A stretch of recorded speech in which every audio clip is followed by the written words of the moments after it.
കിഴക്ക് വെള്ളക്കേറുമ്പോൾ അടുക്കള വശത്തെത്തിയിരുന്ന കാക്കകളും കുറയുകയാണ്.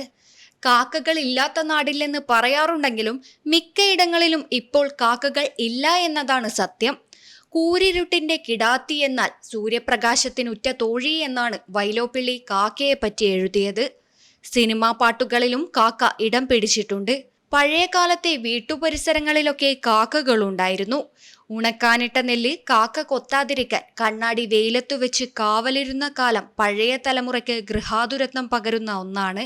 വീടിന്റെ പിറകിലെ ഭക്ഷണാവശിഷ്ടങ്ങൾ കൊത്തി തിന്ന് ശുചിയാക്കിയിരുന്നത് കാക്കയായിരുന്നു. പാതയോരങ്ങളിലെ മരങ്ങളും മറ്റും ഇല്ലാതായതുകൊണ്ടാകാം കാക്കകളുടെ കുറവിന് പ്രധാന കാരണമെന്ന് കരുതുന്നവരുമുണ്ട്. കന്നുകാലികളുടെ ശരീരത്തുള്ള ചെള്ളുകളെയും മറ്റും ആഹാരമാക്കാനും കാക്കകൾ എത്താറുണ്ടായിരുന്നു.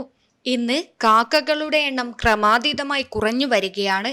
ഇത്തരത്തിൽ പല ജീവികളും ഭൂമുഖത്ത് നിന്ന് അപ്രത്യക്ഷമായി കൊണ്ടിരിക്കുകയാണ്.